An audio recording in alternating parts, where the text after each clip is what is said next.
nkiba Kigali nkaba narahuye n'umuntu urwaye telekomunansi yaramurenze. Ubwo ntangira kujya ndwara nkajya kwivuza bakansaga ama infection urinaire. Ntangira kujya nivuza. None muri icyo gihe byari 2013 na 14 ndushaho kugira ikibazo cyo kuva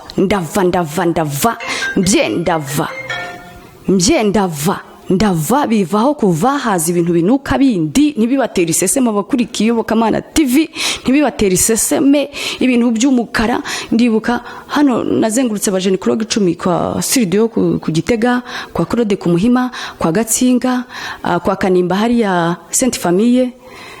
Ndibuka ngeze kwa Kanimba none mu Ruhengeri barambwira ngo harimo n'umutezi. Ni Jesus Christ hajemo n'umutezi. Ndibuka umukobwa umwe nambwiye ngo bikurenze hazamo na mburugu. Ni Jesus Christ none ho ndapfuye gutyo.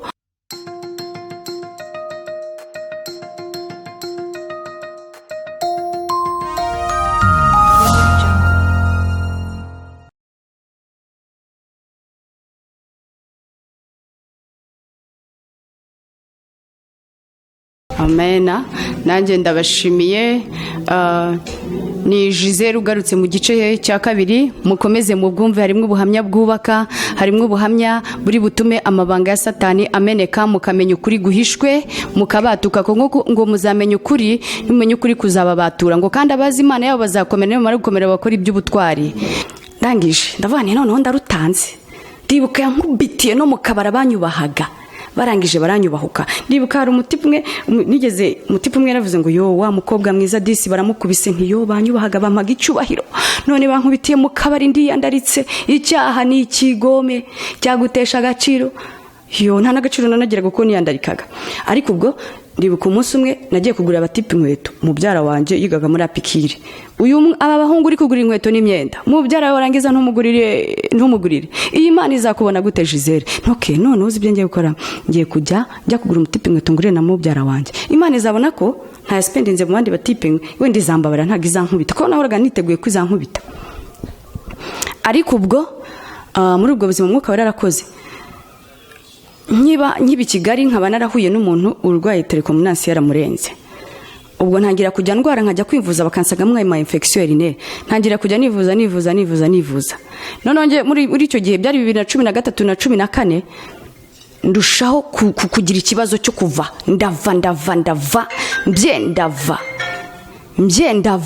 ndava bivaho kuva haza ibintu binuka bindi ntibibatera iseseme abakurikiye ubuhamya TV ntibibatera iseseme ibintu by'umukara. Ndibuka hano nazengurutse abajenikologe 10 kwa studio ku Gitega, kwa Claude ku Muhima, kwa Gatsinga, kwa Kanimba hari ya Sainte Famille.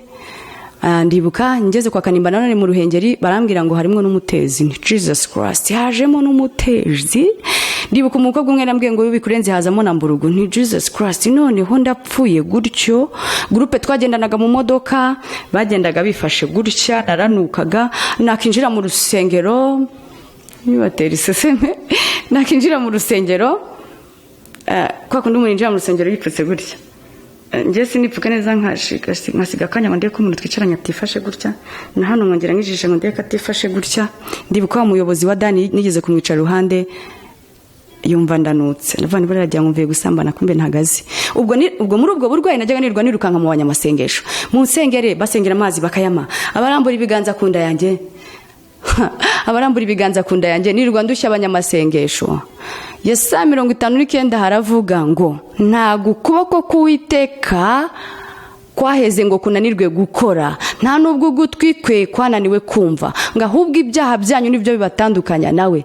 Nashakaga ngo bansengere nkire ariko ntashaka gukira umutima, ntashaka gukizwa, ntashaka ngo ndoke nakire Yesu mu buzima bwanjye. Nashakaga nkiri indwara. Naruhije abanyamasengesho benshi ku misozi hehe hose mu byumba ngo bansengere bagateranira abahanuzi bagasenga. Hari ugeze gusengera inda none numva ngiye gupfa arakanda se ari gukanda bari kumpa ibinini byo gucisha hasi bisohora imyanda. Ndibukana kubera abana bari barambiwe nagiye gusambana n'umutipe mu kibuga cya Pikire. Pikire ni ikigo cy'amashuri. Ibi bampaye ikinini cyo kwicisha hasi. Abaganga buri abakurikiye ubuhamya TV barabyumva. Ndangije njya gusambana na wa mutipe kandi harimo bya binini. Umuzungu arohereza kashi nkajya kwivuza ariko nkazikorera hibyo. Nuko Uwiteka ari umunyembabazi ntago nari uwo kubabarirwa Giselle Dorcas. ndangije mbisambaniramo. Hari umuntu wambwiye ngo harya ngo mujya muvuga ngo Imana ngo mufite iki ngo ihereho. Sawa, none se ntago yabwiye Mose ufite iki? Inkoni. Mbere na mbere yarabanje aramubwira ufite iki? Inkoni. Ndambika hasi imira za nzoka z'abakonikoni. Imajije kumira inzoka z'abakonikoni, ariko mbere Imana haraho yamubwiye ngo kandi iyi nkono uzakomeze uyigendane ngo kuko ngo niyo uzakoresha ibitangaza imbere ya Farawo. Umva Mose yarumviye akomeza agendana ya nkoni. Jewe muri umuntu wanjye Imana iramubwiye ngo Giselle nta muganga uzagukiza uretse Imana, warazengurutse. Ngo Imana irambwiye ngo nukuri bishimwa mu bigawa izagukiza. Nwe wa mwana ntago ari Imana iri kukubwira nuko murambiwe ubuzima mbamo. Abandi arabahanurira akavuga ngo nibyo, ngiye nkavuga ngo ntago ari byo. Ariko nta muhanuzi wemerwa iwabo. Arangije ubwo niko ndimo ndasemba baransengera. Nari mvuze ku buryo bwa Mose. Irongera iramubwira Mose ufite iki mu ntoki? Mfite inkoni. Rambura hejuru y'amazi ubwoko bw'inyanja icikemo kabiri ubwoko bwanjye bwambuke. None se kuki yakoresheje iriya nkoni? Abavuga ngo ntago ngo Imana ngo ihera gutyo. Ugira igitekerezo, amara kugira igitekerezo n'ubundi ngo mwuka wera ni udutera gukunda, yarangiza akadutera no gukora no gushaka gukora. Kuki se yakoresheje iriya nkoni? Imana igireba. Ubundi kuki ijambo ryo rivuga muri Zaburi nimba rikangahe ngo abicisha bugufi bayobora mu nzira yo gukiranuka? Hari ubwo ivuga se ngo abafite ubutunzi, abafite zahabu n'ifeza ngo mbayobora mu nzira yo gukiranuka. Abicisha bugufi, abantu bavuga ngo ntabwo Imana ngo abarokore turebesha ngo ufite iki ngo ihereho. Abicisha bugufi. Ubundi umuntu umurokore cyangwa umuntu udasobanukiwe, ubundi mbere yo kuvuga abarokore jya ubanza usome ijambo ry'Imana. Ijambo ry'Imana niko kuri kutavangiye nibwo buhanuzi butanavangiye. Abicisha bugufi bayobora mu nzira yo gukiranuka. Nubwo Uwiteka akomeye yambaye icyubahiro, ariko yita kubicisha bugufi. Ntago yita ku bafite zahabu n'ifeza, kubicisha bugufi bafite imitima imenetse. Ndangije wa muri munangira umvuga uko yambwiye nkarushya abanyamasengesho ngo basenge. Ukuboko k'Uwiteka kwari hafi kugira ngo kugire gute kunkize, ariko ngiye nari kure. Hari abantu bavuga ngo se ukuboko k'Uwiteka kuki kutantabara? Ukuboko k'Uwiteka kuri hafi, ahubwo nuko uri kure yako. N'ugutwi kwe kuri hafi, ahubwo uri kure yako. Ubeshwa kure yako niki? Nuko uhagaze mu nzu y'Imana, uhagaze muri korari, ukuguru kumwe kuri muri korari ukundi kuri hanze. Uhagaze muri protocole, ukuguru kumwe kuri hanze ukundi kuri mu nzu y'Imana. Nimbura akazi yaze, nimba udashushe, nimba udanakonje. Mu buryo buzima bwose najyaga ntinya ijambo riri muri Zaburi sinibuka hariho ngo urabikora nka kwihorera ukagira ngo mpanye nawe ngo ariko nzabishira ku karubanda. Kandi koko bimwe byarabaye baramvuga. Nkongera nkatinya irindi jambo naryo ndaza kurisoma riri mu gutegeka kwa 2. Ngatinya ayo magambo abiri ahantu nkahatinya. Tangije ubwo kuntu byagenze kurusha abanyamasengesho. Imana imbabare ko narushaga abanyamasengesho mwansengeye mu mbabarire, nari ntarakura ibishimwa mu bigawa, nari ntarambara imbaraga, ariko Imana n'umukozi w'umuhanga. Kwa kuntu kugo mwomeza kunuka bigeraho noneho anamafaranga yo kugomeza kwivuza birabura bampangi, ariko bigeraho barampangira ngo banjane muri Kenya, banjane mu Buhinde, barongera ati mu Bwongereza twahumvisha umudokiteri consultation ya madolari 1000, no amadolari 1000 ntazamvura. Wa muntu nari ngiye guhemukira yambwiye ati Giselle shaka iticyuze muri France nzakuvuza. Kandi nari ngiye kumuhemukira ngo ntacyo yamariye. Imana yajyaga itega imitego ituma ayo mafaranga yo kumbaga ko batapanze no kumbaga hajemo n'ibibyimba, kuko urumva kuva amaraso bikavaho kazi ibintu by'umukara binuka, ibindi bintu birinduka simbizi byari bizi bimeze nk'amashira abantu muri kiye ntihagire ugira iseseme rwose. None siko ngomba kubivuga ubu kundi kubivuga hari undi kuvura, kuko ni umuti uvura ubugingo, ukiza ubugingo. Ndangije ubwo ibyo kujya Imana yashiragaho ikintu gituma amafaranga abura. Bajya kujya kumvuza amafaranga kabura. Ya mafaranga nari bujyane muri France ko nari bugende mfite ticket nayo gushopinga, guhaha, kugura imyenda, ko of course nari kuzana afite amaparufe n'imyenda myiza. Imana yashize ikintu gituma mu rugo babimura vuba byihutirwa, kuko iyo baga ufite ubushobozi warimuraga. Ese ngenda mbagurira inzu mu rugo, byandi bavuze ngo nta bugi budakiba n'umukobwa yagira umumaro. Mbagurira inzu, mbakura mu cyondo, mbakura mu butebe bubi, mbagurira inzu. Ariko ibyo byabaye najyaga mbyifuza nkiri no mu buzima bw'uburayi. Byabereye hehe? Imana yabimbwiriye ndi gusenga iminsi 7, turi gusengera inyubako yacu, turiyiriza dusengera inyubako iminsi 7. Imana irambwira ngo ndagushubije, ngo ndagutabaye, ngo hari icyo ngukoreye, inyuza muri murumuna wanjye, ngo hari icyo ngukoreye. Ntubwo n'urubya kwa kuri amuzungu nshaka kubyarana nawe. Imana irambwira ngo hoya inzu iwanyu. Numva ijwi rirabimbwiye, kuko Imana yarabikoze. Ibikora ari uko ngeze muri Zion. Yabikoze kubera ko ngo nahise mbonana n'umuzungu. Ari uko ngeze muri Zion. Hari iki umuntu aba afite amasezerano, ariko kwa gudakiranuka, go gukiranuka kwacu niko gukwigiza amasezerano hafi gutuma amasezerano yacu asohora vuba. Ubwo iri iwacu Karongi imbiciro ry'umugani ko ndi indaya, impamvu ndwara mu nda ari ukubera nasambanye ndi mutonya. Ubwo rero umva ukuntu wenda byaje kugendaho.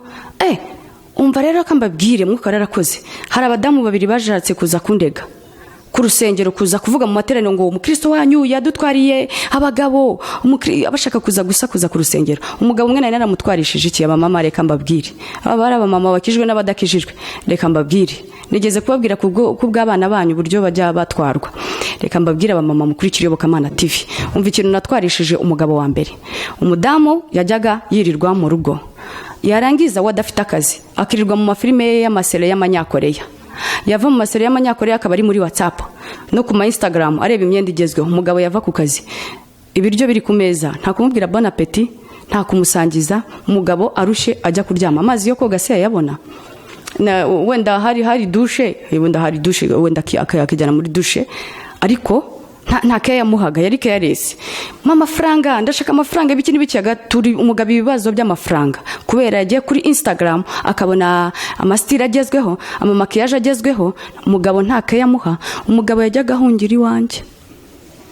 Ndibuka umugabo hari igihe yajyaga aza nijoro akeneye ngo aryame aruhuke, atanari ibyo kuvuga ngo tunaryamane, nkumva agahinda karanyishe, akaza akandirira umubabaro, nkumva agahinda karanyishe, nkamwihera keya. None ko nari indaya, nubwo nabaga muri zone uburaya bwari butaranshiraho, kandi ibyo nabikoraga mba muri zone. Hari igihe yanyuriraga ngo ariko abarokore namwe ngo ubuse mu wamusenga iki ni cyakora urankoze, nkamutuka mu mutima nturankoze, n'undi se ndagutukira iki ko ari nge warindagiye, nkumva ndi gusebya inzu y'Imana. Ndangije umutipa akaza akanduhukiraho, ukanduhukiyeho nkamwihera keya. None yaba yaje nkamumasa n'uwo munaniro, umugabo akamvaho akazongera kukugarukaho. Yaba yaje nkamwitaho mu gitondo, nimba umugabo ari bubyuke nkamutekera uwo mureti, namushirije n'amazi yakarabye akakugarukaho. Suko njyayo amafaranga ntabaga nyashaka, ariko nari nzi ubwenge, nkamutwara neza, nkamuguyaguya, kuko nzi ngo one day munsi nzamfite ikibazo gikomeye nzakimubwira kandi arangiza yampaye neza, kuko namwitagaho. Ndimo ndibira abamama amabanga ejo harano nagiye kuhaba mu buhamya, havamo umumama umwe ararira, naba namwitayeho. Undi mugabo ndibuka nyuma naje kwaturira wa mudamu, ndabireka kuko numvishe nshaka kubivamo. Umva ikintu kijya gituma namwe abadamu munkurikiye mujye mubura abandi badamu, wenda unkurikiye utabikora, burire uwo wabuzi ufite ibyo bibazo. Umva iyindi defo mudamu yagiraga, kuko namajije kumwaturira tubishuti, nkajyana namusigaranira umwana akigira mu kabari. Yajyaga aza akambwira ngo yavuye mu rugo adashashe, umugabo agiye gutaha, nimuha umwana agiye kumusasira. Gwe murimo muranyumva? Umwana agenda agiye gusasa icyumba cy'umugabo n'umugore, dushe ntikoze. Narangiza nkamuha umwana, ngiye mu mutima nkamugaya, ariko uyu mugore koko yashatse, koko akwiriye gushaka, yari akiri na mutonya, ariko ubuzima yabayemo bw'ubupfubyi ntabwo bwari butuma atamenya ubwenge. Arangiza ngo ntago nashashe, menyoherereza umwana agiye kunsasira. Mwumve ikintu kijya gisenya ingo. Wenda nawe ushobora kuba uri unkurikiye urushya abakozi Imana ngo bagusengere. Uwiteka yarakoresheje inkoni ya Mose bitangaza, wowe ni iki ufite kugira ngo Imana igukorere igitangaza? Ese ufite keya? Ubwo ibyo mbivuyeho, Imana yarandengeye ntibaza kundega mu rusengero.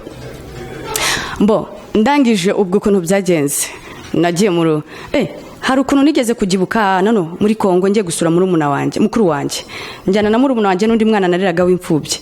Wa mwana abana babiri barangije twambukanye umupaka muri Kongo, bazi ngo tugiye gusura, gusa batazi ikindi kirimo imbere. Umuntu ni mugari, my dear sister and brother munkurikiye, nagiye mfite target y'umuntu w'umukire wari ufite amafaranga nari nshaka, kuko navuze ngo mu Rwanda bandiye kashi, ariko muri Kongo ho bo n'abaganga bakomeye. Simbura uwo mpungurira primus imwe cyangwa ebyiri akanyereka umuvuzi w'akaga. Narakugendeye barambwira ati umuvuzi rero, ariko mbere yo kugenda turi mu modoka, iyi modoka yiyubitse mu kivu, kuno muri Kongo bagenda nibihuta, napfa nkabura ubugingo, nkatinya kubura ubugingo. Ibyo nakoraga byose natinya kubura ubugingo. Ndangije ikintu kindi nakoze, ngezeyo barambwira ati umuvuzi umupfumu ukomeye ari ntuze ari kwijwi, ati ubwo n'ugutega ubwato. Ntiyewe n'ubu bwato babuteza inkongi, ni Imana yabuteza umuyaga, nimba ari wa wundi wishuhere bamara kubuteza umuyaga abantu barimo bagapfa, ari njye bateye umwako. Narangiza nkabura ubugingo, ntimpfuye nkagwa muri iriya nyanja ngo ngiye kuraguza kwijwi, nabura ubugingo, kandi ndatinya kubura ubugingo. Ntubuse njye kwijwi cyangwa mbyore, ariko se ubu nagiye kugira ngo uriya muntu njye mwaka amafaranga. Umuzungu arampa amafaranga ariko sinyurwa, mfite n'abandi ku ruhande ariko sinyurwa, kandi nayisabye ko nimumpa nzayikorera, nkongera abana narabongereye byo, ariko ntinda kuyikorera. Ndangije navani irijwi nindi jyaho ninambuka ubwato, Imana izanteza igihano cy'ibintu ngomeza gukorera nyiyamye. Ndangije narabivuze ngo navuze ngo hoya ndabyihoreye, ngo nzagaruka. ndaje ntaha mfashe icyemezo kivuga ngo rero uriya muntu ndanamwihoreye nta n'impamvu ngiye kunyurwa n'ibyo mfite uriya ni nk'Imana yanangiraga umutima cyangwa umwuka wera. Ndangije ngarutse mu Rwanda ndikanyarira gusaba umugabo. Yarabanje ndabwira ngo nkubwira noneho nkubwize ukuri uzi ikintu ndi kuzira ko nta mugabo wowe uri Imana uri papa kutankubita se ariko mfite umugabo ntago najya mbizimiza ikicyura ntago najya ngenda uko nshaka ngo ngaruko nshaka sibona ko ntashe mu gitondo nuko nta mugabo nurese ko abana bafite ababitaho nuko nta mugabo ni mu mugabo rero ngukorere nimba ushaka ko ngukorera neza muri bara abasore ndugwa nirukankamo mpamwe umugabo nurangiza ugenda ufate umuti muri ya muzungu sibambwiye ko uyu muntu akubwije ukuri wumva ni none nanjye ngiye kubwiza ukuri dore abasore babandi nirwa nirukankamo dore umuzungu nirwa mubesha nkamuca inyuma ibintu ndi gukora ni ubugome bubi abasore babandi narabararuye ntireka nkubwire so ufite abasore beza kandi wamfasha kubaha Imana wamfasha no kurera n'ababana kandi tugakira tugakora tugakomeza tukarera ababana wenda tukarera abana bagakura ariko wenda n'abandi twafasha hanze ngiye kugukorera rero noneho nanjye uzamo umugabo kiri muto ngiye ikanyarira umuntu aramanuriye ngo kubyara ntusaramanura kubyara ubwo kubyara se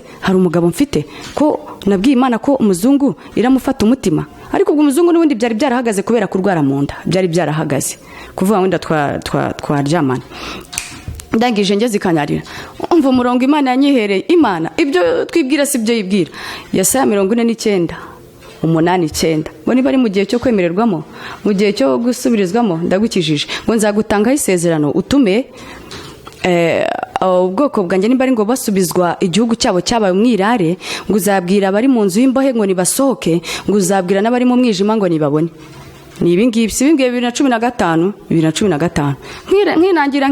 nkinangira nkanga kuyikorera dore igihe ntangiriye 2011 donc ndimo ndavuga kuri Bibiliya igihe ntangiriye 2018 mu kwa 11 naranze kuyikorera ikubwire wanze ukunze ikunyuzeho umuhanuzi wa mbere wa kabiri byanze bikunze aho wanyura hose wakirwanirira bya bintu bizafading ibyo wakora byose ikubwiye ngo uzayikorera ibyo wakikosa ibikubwiye ngo uzayiririmbira ibyo wakora byose byanze bikunze uzagenda wirwanirire bipfe byange nurangiza ujye mu byo itaguhamagayemo ariko uzenguruke umere nk'aba Bayisiraheli wenda bazengurutse inshuro 70 kubera ibyaha rero buriya byose bijye bitwigisha nzenguruka mu bindi ngaho muri korari ngaho gute muri korari nka seta ibirenge korari se ubwibone bwo simbize nabyo ndaza kubivugaho nangije none dore igihe nyikorereye ikintu kimbamo no gushaka gusharinga ubuhamya mu modoka nima ndi kugenda mbwiriza abantu ikintu kimbamo no kujya kureba abarwayi mu bitaro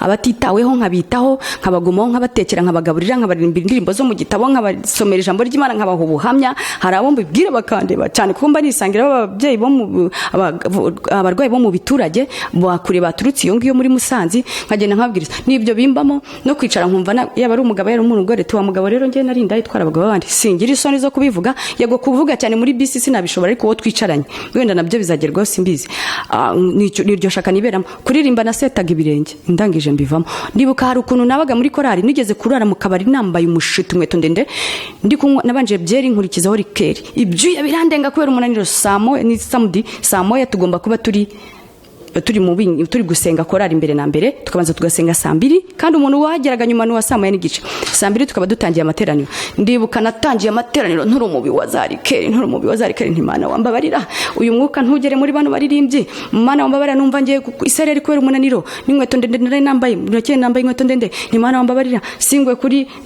uru ruhimbi mana rega nzabivamo mana wambabarira ndakwinginze imibi ya rikeri irangije ingirira ibambe mama kuko yari izi ko nzavamo umuntu w'umumaro nubwo nigaragura muri iryo vata irangije ingirira ibambe ntago nikubise hasi narimbye krite ya mbere ndongera ndirimba ni ya kabiri sinumvishe ijambo sinjye wabonye ndangije nimba ubwo naririmbye hari mwera ya kabiri sinaririmbye nahise ntaha kubesha president ndarwaye indwara byaye ko byagezeho bakanamvumbura ariko naje gusanga kuririmba nkunda baririmbyi ariko naje gusanga ntago nabigiraga mu mwete cyane kuko nari no mwibone nakoraga uburyo ku ruhimbi kore kwambara inkweto ndende kambyine babone ukuntu nemeza babone ukuntu ndi umusirimu uzi kubyina n'inkweto ndende ndashaka nkibonekeza ariko ko nibonekeza ko nasabye Imana ngo ndashaka umugabo w'umuzungu sawa nimba ndiko ndi kwibonekeza none nihagira umuhungu w'abandi nkunda ndamumarira iki kubera iki nkunda ubwibone bwo kugenda nkambara uburyo ngiye nkambara umwenda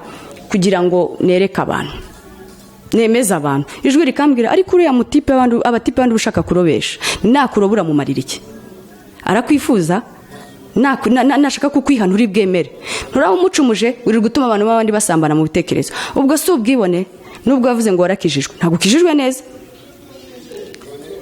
Ibintu urimo urakora ntabwo ari byo, Mwuka Wera akandwaniramo. Narangiza urabona ko umuntu yinjira mu rusengero mu materaniro, nasanga pasiteri arimo gusengesha abantu, ye baba we ntago bimbereye neza, nashakaga abantu nkumva nkarindira ngo abantu babanze urabona ko masenga bipfutse cyangwa basinzire gutya, nkarindira ngo abantu babanze bareke barangize gusenga, ubundi ntambuka ingendo y'abazungu y'abasirimukazi y'abazungukazi, abantu bandeba. Nimba narabonye ko urusengero ari inzu y'abamodo y'amadefire de mode, ntumbaze iyo myuka y'ubwibone. Nubwo umuntu areka ntago areka byose, ari akantu kagenda kakubamo. Nkavuga ariko ibi bintu mba nkora, umunsi umwe ndavuga genda bari gusenga, nutagenda bari gusenga uraba uri kwibona, nta mugisha uri bucyure. Nkarwana n'uwo mwuka ariko nakwinjira nkashaka bumve amaparufe mfite, ubwibone bwo kumvisha amaparufe mfite. Nagira Imana yambaza ngo iyo parufe itenga, ahita nzimubwira ko ari parufe nziza z'Iburayi kandi zihenze. Amakenya yo ni 200,000, nta parufe y'ibihumbi munsi ya 50 njya nitera. Ubwibone bwo kurata, ubwibone bwo gushaka guhamagara abakristo ngo baze mu rugo iwanjye barebe inzu mbamo. Nari mfite ingeso yo kujya ncisha abantu mu gikari kugira ngo barebe igikoni cyanjye. Ndibuka umunsi umwe nari ntekeye mu gikoni, ndaje ngo ngiye kohereza ifoto kuri groupe y'urubyiruko, babone ukuntu ndi musirimu, babone uburyo amafrigo, babone uburyo amakuiziniyeri, babone ibintu byose mu gikoni ko ndi umusirimu. Ijwi rirambwira ngo Giselle waretse ubwibone, iyi foto ugiye kuyoherereza iki? Ndavuga ngo ngiye kohereza mbabwire ngo nibesha ariko tumbemeze ko ndi umusirimu.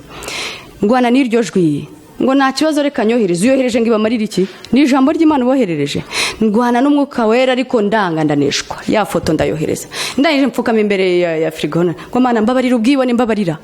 Simbizi ko wambabarira ariko kubera ko wamburiye kare nanga kumva. Ubwibone bwari bwarandenze. So urumva uburyo nabaga no mu rusengero ubwibone, nubwo ubusambanyi n'ubusinzi mbagaritse ariko ubwibone burandenga. Kambabwira uburyo rero mbabwira uburyo kugira ngo njye gukizwa. Byagezeho kunuka birarenga, kurwara, nagenda na moto yancugusa nkababara, naba ndi kugira gute, naba ngenda nambaye inkweto ndende nkababara, umuntu ubwana bwaza kumpobera kwa kundi buza bunyishimiye ntashe, ngatinya ko bunkoraho bukanoneka, wankoragaho nkababara. Ndibuka nagezaho ndyama kubera byari byandenze, njye njya kwa Kanimba bantera inshinge bampa n'ibinini, ndangije kugira ngo nihindukize kubera mu ndububabare. Kugenda nagendaga bamfasha kuko naryamyeho mu bitaro, nabaryamyeho kubera ko nari ndembye. Barangije ko naryamyeho umunsi, naryamye amasaha make kugira ngo nihindukize kubera ubabare, ngahamagara umwana kuri telefone bave hanze baze bampindukize. Ntari kubu nakijijwe kweri ngo mbivemo umugozi w'ubusambanye n'ubusinzi. Ndibuka pasiteri yarambwiye ati Giselle nimba ndashaka kamanze mbivuge ati noneho ukuntu byagenze, narose nabaye umusazi nambaye ubusa mu muhanda, ndota nsigaye nsambana n'umuntu wese ubundi bajyaga bagutereta ukabanza ukiyobagiza ukijijisha, ukabanza ukareka bagahinga, no byitaga guhinga, bagiye kujya bagutereta wemere ugiye kuba kabarore muri Musanze. Ni kandi ndota ibintu bikabaho ntihoya bya bintu byarabaye.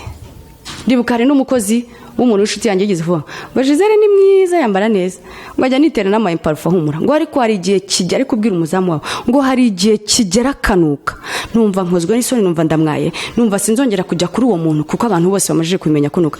Maze unyumvire, ejo hari umuntu wambwiye ngo none se ngo abo bagabo mwaryamanaga unuka gutyo ngo bo ntago babyumvaga. Ntabyo bumvaga. Ni kuko njyewe umwe nigeze kumbwira ngo nese ko bavuga ngo nanuka wowe ujye ubyumva, ngo hoya njye ntabyo numva kandi ku mutima njye ndabizi ko nuka. Ntariko kweri Satani ni umugome.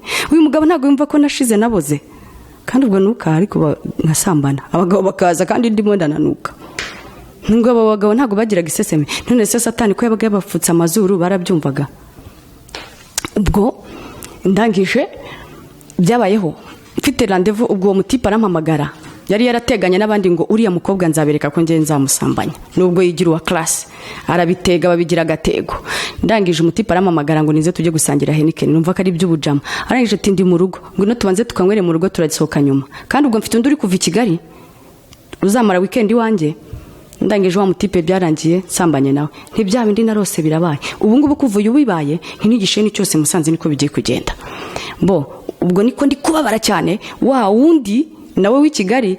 Ubwo ndamutegereje ngo tujye kurarana. Wa mutipe tumaje gutandukana ngiye kwakira uvuye i Kigali, twahuriye mu kabari, yaransuzuguye mbye, aransuzugura nti yo Giselle mbaye akabarore, yo Giselle ndarutanze, ntari ku Giselle nakoreye Imana kweri, nti kubera ibintu narose nimba bibaye bisohoreye kuri umwe, ntubungu bigisheni cyose ngiye gusambana nk'isazi mba akabarore bagatebo kayorivu. Umutipe twarangijanyije weekend bigeze kwa mbere mbwa ndumva nshaka gukorera Imana, ndashaka gukorera Imana kuko nshobora kuzapfa, ndashaka gukorera Imana. Ndabibwira ngo inkize se ngewe nifite iki, hari umutima mfite wo kugira ngo nyindeke se ese ubundi ukuboko kw'Imana ko ari gukorera he? Mu businzi, mu busambanyi? Nta ukuboko kw'Imana ko ari gukorera, urumva ko ari kure, ngewe nari kure y'ukuboko kw'Imana. Niyo mpamvu nabasomeye ya 59 ngo ntabwo kwananiwe gukora. Ubwo ndangije wa mutipe ndabimubwiye, ubwo zari mu matariki 12 z'ukwa 2015, le 25 z'ukwa 2015 mfata icyemezo nandikira Imana muri agenda ngo bivuyemo ngiye kugukorera. Ubwo niko kuribwa birushaho kwiyongera. Murumuna wanjye ikintu yakoze niki, bya bindi najyaga nsenga Imana ngo urubyaro, nigeze kumva ijwi rimbwira ngo banze ushaka ubwami bw'Imana no gukiranuka ibindi byose uzabyongererwa. Ijwi rongereraza mu kwa 5 mu wundi mwaka ngo sinumvishe gusenga kwa Ana, sinamanutse kumusubiza konsuzonsa no kubyara uzabyara no guheka uzaheka. Nahantu uziko Imana ishaka kubanza gukiranuka no gushaka ubwami bw'Imana. Ndangije ubwo ukuntu byagenze, murumuna wanjye uko murumuna wanjye yambwiraga ngo nta muganga uzakuvura uretse Imana yonyine, no kuri bishimwa mu bigaho.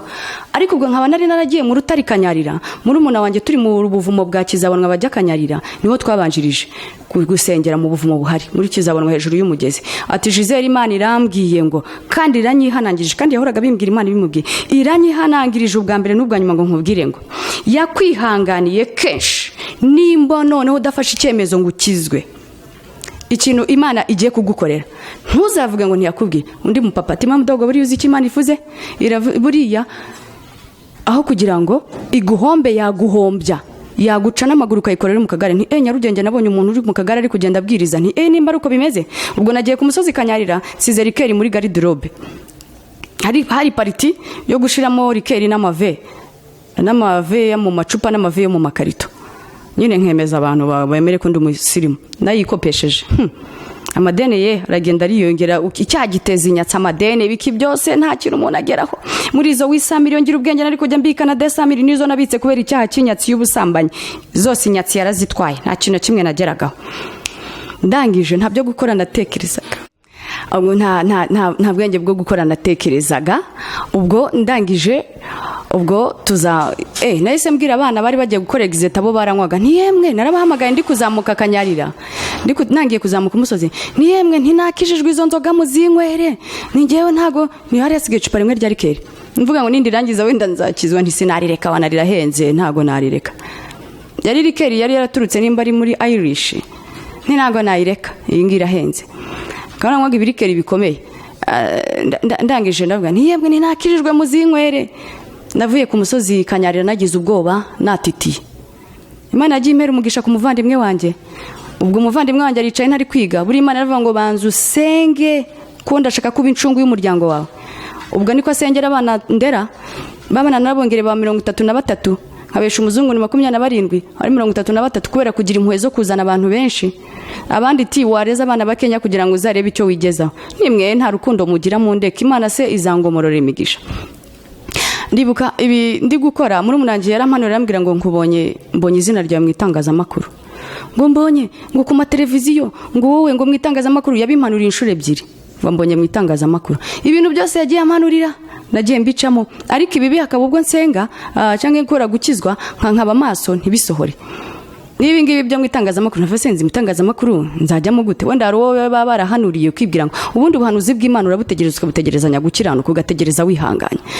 Nose ibi ngibi ko yabimpanuriye nimba ari muri 2011 gutyo 2011 niba atari 2012. None ntangiye kujya mu itangazamakuru ntanga ubuhamya 2019. Ariko ubwo nuko naninira ijwi ry'Imana nkanga kuyikorera hakiri kare, nkanga gukura ibishimwa mu bwaho hakiri kare. Ubwo ndumva nagiye mugiraho umugisha cyane, kandi Imana izamumpera umugisha, izamumpera ubugingo, izamumpera urugo rwiza, sinzi birarenze ko ndamukunda cyane. Imana yamuha umugisha wo gukundana n'abavukanyi banjye, mbagiriraho umugisha. So urumva impamvu yari yaranamwicaje birangira bite? 25 ndetse ubusambanye bo singiye i Kigali ngo bambage, ngiye i Kigali ngo bambage, Imana ibiburizamo. Bampa ibinini byo kugira ngo bisohore bya bibyimba bimeneke, Imana ibiburizamo. Yirirwa namba amapamperisi, Imana ibiburizamo. Ubwo niko mbabara, ubwo niko birenze. None se nari ndetse ubusambanyi ariko nkinywa hagendera mu kigare cy'abanywa. Hari umuntu twahuriye kuri kontwara ndambwira ngo ariko ngo njye nari nzi ko wakijijwe kumbura cyangwa nyine ndamwara. Ninakijijwe ubusambanyi ariko inzoga nazo nzazireka. Bo undi muntu wanteretaga nkambwira ngo ngenda akijijwe, ansanga ndi kubyina n'abatipe. Ngo arangije arantuka.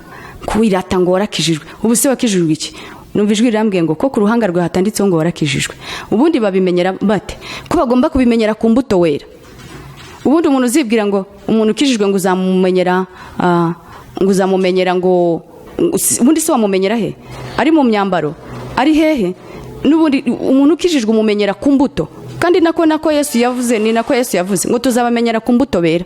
Ntabwo agakiza kanjye kari gafite imbuto nziza. Nari namantika kabarinda karetse. Ubundi ni gute nzabasha kuba umukozi w'Imana? Ni gute nzabasha kunesha icyaha cy'ubusambanyi? Ni gute nzabasha kunesha gukizwa nkinywa inzoga? Numva ijwi rirambwiye ngo n'ubundi ntabwo uzashobora gukorera Imana mu gihe ukigendera mu kigare cy'abasinzi, kigare kibi. Ntabwo uzashobora gukorera Imana no gusubira mu busambanyi bizashoboka. Kubera ko nimba uri kubyinisha umuhungu w'abandi arakugirira santima. None uriya muhungu arataha yasambanye nawe mu bitekerezo. N'ubundi Imana yacyakubonaho ubusambanyi. Umugozi w'ubusinzi wo warandushyaga bajyaga barimba indirimbo mu gitabo Niba 38 ngo ndondora umenye ibyo nkora byose ngo nshuri nkamba zimvemo ngo mpindura icyuma cya nkumva bari kunstressa ntigiye wanyibwira inshura ndeka inzoga wende ubusambanyi nabureka ariko inzoga sinazireka. Ndangije ubwo nkajya nyanga ariko ubu baririmbye ndasimbuka nanjye nyiririmbye ndishima ko icyo gihe nari ngifite imigozi mboshe. Nanyije ukuntu byaje kugenda rero pastor yigeze kumbwira ngo mukobwa wanjye reka nkubwire tangira unywe nimba nkaga ntago yambereye umuntu w'ibikabyo nimba basi bumva utabishoboye guhita uzireka nimba nkoga mitsingi nini tangira unywe ka mitsingi gatonya kapeti nunywa kapeti uzagera ku kirahure nuva ku kirahure cy'inzoga uzinywera icy'amazi ndabimwemerera ati kandi ikindi nkubwiye ntago uzashobora kwigobotora muri izo nzoga ukigendana n'ikigare reka ikigare kibugendana nacyo nibwo bizagufasha kugira ngo ubashe kureka za nzoga. Niba si umupasteri amaturo tumuha n'ibya 10 ubu ngubu nibyo azajya nguriramo kawunga inshuti se ko kawunga ishira cyangwa amafaranga bakankopa nzazume mu maturo tubahase ni wenda inzoga nzazireka ariko ikigare cyo numbwiye ngo nzakireke ni waya naho ntago mbwije ukuri kandi n'ukuri kose ibyo yarambwiye byari ukuri uko ibyo yarambwiye byari ukuri. Uko byaje kugenda byagenze bite? Tariki 5 z'ukwezi kwa 9 2015 mvuye kwita ingagi. Ndibuka nashatse kunywera inzoga rapayote mu Kinigi nikabandeye ko nta muzayo niri hano. Nimba nta muzayo niri hano se hazagira uza gukizwa. Kuko no muri iyo korari njya kuva muri korari kuntu byagenze naravuze ngo hari abatipe bashobora kuba barara mu kabari banzi ko nageraga naramenyekanaga ko kuntu nari imeze no mu Musanzi hari itarana basifirize cyane nk'ubu. None n'ubwibone nari mfite nahitaga amenyekana. Umuntu umwibone burya amenyekana vuba. Umwibone amenyekana ahantu vuba muri societe. Ndangije ubwo wenda sabibone gusa n'abatibona bafite ukuntu bamenyekana ariko umwibone we rwose akora uburyo bamumenya. Ndangije ubwo ukuntu byagenze navuze ngo iyi korari mpagazemo Giselle nkiri umusinzi nkiri umusambanyi ubundi ngiye kuyivamo ejo hatazagira umutipe nivugiye abatipe hatazagira umutipe uva mu kabari aje kwikizirizwa kwakira Yesu umwami n'umukiza wenda rushye akansanga muri iyi korari azafu bagahita babona ko azafu yose ari abasambanye n'abasinzi sinabantukishije azafu sinabanyiteshize izina ribi rero reka nkubwire mutima wanjye nigiriye kujya nkora amasuku nkorope ngiye gukoropa nansanga ndi gukoropa mu tipe azavuga ati ese burya nawe uri wo muri Zion ntacyo kugira ngo nsange muri korari reka nyivemo nicyo nubwo gutyo navuye muri korari gutinya ngo kuko nabitinyiraga iki uyu mutipe naza hana akabona korari kuririmba nta nubwo korari zamufasha azataha dakijijwe narangiza buri ubugingo bizange urubanza nta bugingo nzabona. Nicyo kintu natinye ko iteka nkuntinya kubura ubugingo ni nayo mpamvu no gusubira inyuma banavuga ngo nzasubira inyuma njya hehe subira inyuma njya ko amoko yose nasambanye nayo hari icyo nsigaje kugira ngo nje kumvirizaho se basi ubwa nyuma ntacyo nsigaje narasambanye nimba narasambanye guhera 97 kugeza 2015 ntabyo nkeneye ikintu cyambuza amahoro nifitiye n'ubushuti nifitane n'Imana ubwenge nifitiye kurya yo yavuze ngo kubaho witekane 28 ngo kubaho witekane bwo bwenge kuva mu byani ko kujijuka uburyo ngenda nibonera Imana intezi intambwe imvana ku yindi ntaho nkeneye gusubira n'ubundi naho nasubira n'ubundi uwo mutipe ntitwabana twenyine yajya nshinyuma niza fight gusa fight gora fightingana n'abakobwa njyewe nzategereza uw'Imana yateguye mu gihe gikwiriye ahubwo nifitisha akaryo kuvuga ngo icyama nkajya mu kirere hejuru aho mbwira abantu bakumva nkamenya icyo gifaransa nkamenya indimi zose kugira ngo nje mbabwirizamo Imana izamfasha no mu cyongereza mbukore kugira ngo n'abatumva ikinyarwanda babwumve nifitisha akaryo kuvuga ngo uwanyihera amahirwe nkajya muri ira gikondo nafungiwemo sinabura abakobwa n'abahungu barushye nk'abangahe bakizwa icyanyihera Imana igakingura imiryango ikanshira inzira iwawa nkajyayo mu bigo by'inzererezi nkajyayo mu magereza nkajyayo mu bigo bya kaminuza nkajyayo mu bigo bya segonderi nkajyayo n'iryo shaka mfite kuko ijambo ry'Imana rivuga muri bari mu migani niba ari 18 17 18 nimba ari 10 18 19 nimba ari 8 18 19 ngo nkunda bankunda kandi abanshakana umwete nibo bazambona ngo kuko ubukire n'icubahiro nimba ari n'ubugingo nimba ari ubutunzi buhoraho ngo byose biri wanjye iryo jambo nkunda bankunda kandi abanshakana umwete nibo bazambona kuko ibyo dukeneye byose biri mu biganza by'Uwiteka rero ngiye nifitisha akaryo guhindura abo bantu umuntu uzabaza ikigo kiriho wenda abantu banyeshuri bananiranye iki Imana nakwiza izagenda inyobora izagenda impuza n'uwamenya ko hari yambwira nkajya kubaha ubuhamya sinabura abakobwa bakizwa sinabura abahungu bakizwa kuko ngiye hari n'ibintu navugira navuze ngo Imana izambabari mfashe impuze na Julienne Kabanda mubwira ibindi bintu ko afite ministeri y'abadamu n'abakobwa hari ibindi bintu ushaka kumubwira wenda azabitangemo ubuhamya cyangwa se azabimbwira bitangemo ubuhamya ariko bitajya kuri social media ni iby'amabanga y'abadamu kuko ngiye mfite amanyanga menshi nakoreshaga gutwara abagabo bawe ntabwo nabivugira hano nzabyibwira Julienne Kabanda na pasiteri wanjye ntabyazi nubwo namwaturiye ntabyazi ariko abamama nibo mba nshaka kubibwira n'abakobwa abasore urubyiruko abagabo nabo uramba bafite amabanga n'abasore abamama n'abakobwa hari igihe Imana izamfasha nkababona nkababwira nkabahugura nkababwira amanyanga ya Satani ikintu kijya kibasenyera ingo ikintu kibatera n'ibyo myaka yose n'iki byose amanyanga ya Satani umuntu ni mugari mba mfite ibindi byishimbitse noneho ubwo ukuntu byaje kugenda majije kurekura cya Kigali kwa kundi pasiteri yabimbwiye ariko ubwo najyaga njya mu kabari nafata mitsingi nini reka mitsingi nini ryajwi reka mitsingi nini ufata gato nukavaho urafata gapeti ibi pasiteri yambwiye giye kapeti mitsingi kampendesha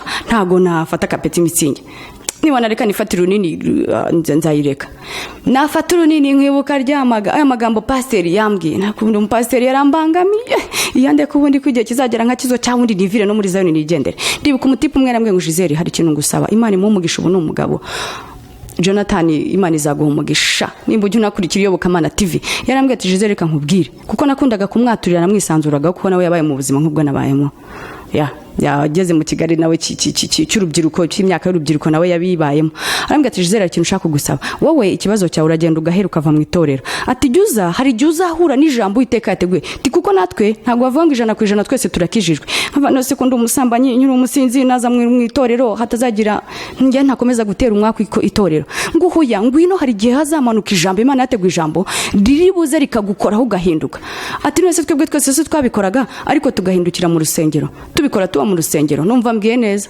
uko abimbwiye nkajya nza guterana uko abimbwiye nkajya nza guterana ukuntu byaje kugenda wa murumuna wanjye ukuntu byaje kugenda yagize gute yazanye umuntu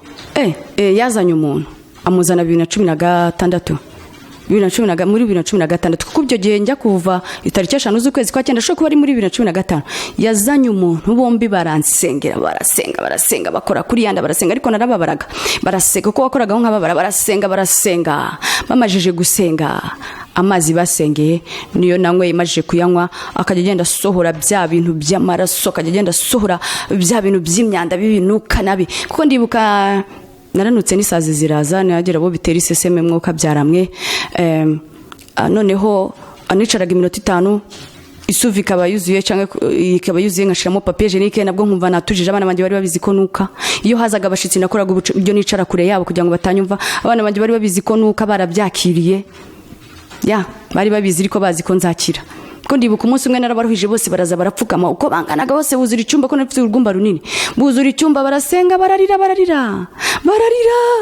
ngo mama wacu arapfuye Mana ubu siko turi imfubyi tuzajya he Mana imiryango yaratwanze tuzajya he Mana tubabarira umubyeyi wacu ntapfe bararira ngo hari wenda amarira yaba aratuma nyira ndi wenda amarira yaba aratuma nyira Imana irangirira impuhwe yari ishaka mbanze nkuri ibishimwa mu bigawa yambwiriye muri umunange ngo mubwire ngo nabanza kuri ibishimwa mu bigawa no gukira azakira ntacyo nazamukorera nkibwira ngo abana nibaza bakarira Imana yumva amasengesho y'abana ndakira wana ibyo nibyo nibwiraga by'ubupfapfa kubera ko nta bwenge nari mfite ko nta kubaho Uwiteka ngo ngire kujijuka nari mfite niyo mpamvu nkunda rira jambo yo 28 noneho y'amazi basengeye yakomeje kujya asohora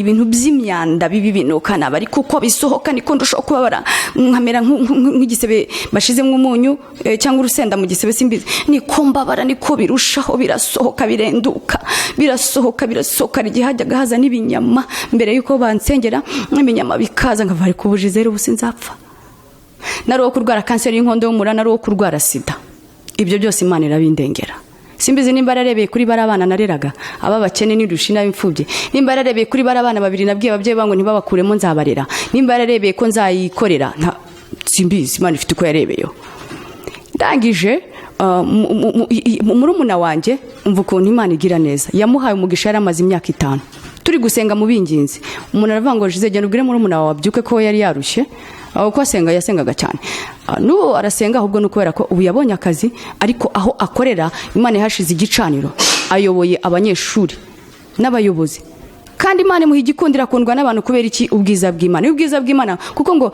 sinzi nimba ari muri mukuva nimba ari hehe ngo amagambo y'umunyabwenge amutera gukundwa afite ubwenge cyane kuko ni mama wanjye mu mwuka ni mukuru wanjye wo mu mwuka nanjye nka mukuru we mu mubiri ndamukunda kubera ishaka yarwanya inzara ikamwica haha batamushiriye ibiryo ariko kugira ngo Giselle azahinduke gusenga kwe kwarumvikanye arangije icyo yakoze yaraje turamusengera ajya kwiga mu Bugande yiga imyaka 2 Satani ubwo yakomeza ngo gamurasa utwambi ararata agaruka mu Rwanda arasibira Imana irangije imuha umugisha abona diplome y'amanota 40 ariko urumva yagiye yari uko amajije gukizwa sigaye ndi umusenzi nsenga ari uko amajije gukizwa wa undi nacumbikiye akanyigisha gusenga igihe cyarageze aragenda urumva ukuntu Imana yamuhaye umugisha ibyo ndabishimira Imana yanzu najyaga nirirwa nsambaniramo nkoreramo ibirori byo gusinda no gusambana isigari inzu irimo igicaniro cy'Uwiteka ndibuka ari umuntu umwe yaje arambwira ngo Giselle inzu yawe ibamo presence y'Imana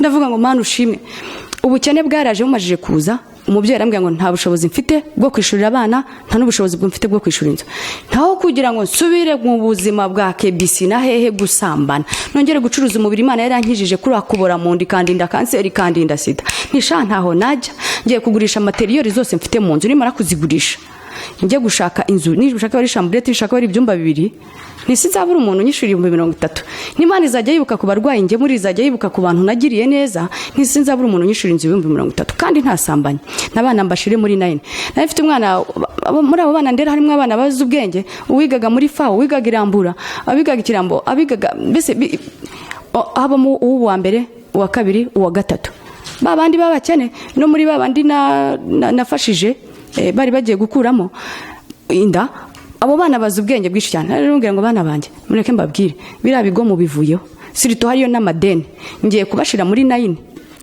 sinshaka kubasubiza mu cyaro ubwo bari 14 ndabagabanya ubu hasigaye abana 8 nibo basigaye nimwebwe nzababana mu kageto mujye mwiga 9 nituburara rimwe ejo nituzaburara hageraho inzara iraza abana bakajya banywa igikoma bakaryamira ngo reka turyamire kugira ngo igikoma cya mu gitondo tukigire cya saa 6 noneho ubwo bakabyuka saa 4 bakabona guteka igikoma ninjoro hakaba hari ibya ninjoro nitubiteka kabiri ntago turi bugire ntago bizatumaza iminsi kuko ari wenda nk'Imana yakoreraga mu muntu unzi akabaranyoherereje wa mubyeyi yabona ikiraka akabaranyoherereje ubwo inzu y'abandi niko bari gushaka kunsohora ndota bansohoye ndaje bangoreka nkubwire wa Mana we iyi nzu navuze yuko nzayivamo njya mu yindi nziza nshaka urangije ubwira umukozi w'Imana ngo nzayivamo uko mbishatse hari ubwo ijambo ryawe rihera 2016 nongeye kwisokamo kugurisha ibintu urangije ubwira umuntu ngo unkoreye igitangaza 16 z'ukwezi kwa munani, kirangije kiza 10 nkora igitangaza 7 z'ukwezi kwa munani, ubimbwira mu kwa gatandatu, kirangije kiza 17 z'ukwezi kwa munani, mbandongeye ngize umugisha wo kudasohoka muri yanzu. Nicyo kwambwiye ngo ntuzankoza isoni, ntuzemera ko nkorwa n'isoni ngo ncungerwe. None ninsohoka muri iyi nzu sindakorwa n'isoni, sindashungerwa. Karitsiye yose ziko ndi umurokore, ndara mu rugo, akenshi simba ndi mu rugo, banagiye gusenga, akenshi mba naraye amajoro. None wa mana we, ubwo icyo werekanye ni igiki? Ndabizi ushobora kubyemera ko ariko nyuma ukazancumbusha. Ntinijya no kuba muri ako kageto, nimba wabyemera ntemera ko byose bibaho. Nyuma y'ako kageto mvuye mu nzu nziza y'amakaro, mu gipangu cyiza cyanjye cyose n'amanex, uzancumbusha yanjye irenze. Ariko waravuze ngo nzayivamo ari uko mbishatse, ubinyujije mu bantu inshuro nyinshi, nanjye narabyatuye. N'ururimi rwacu si rujya rurema.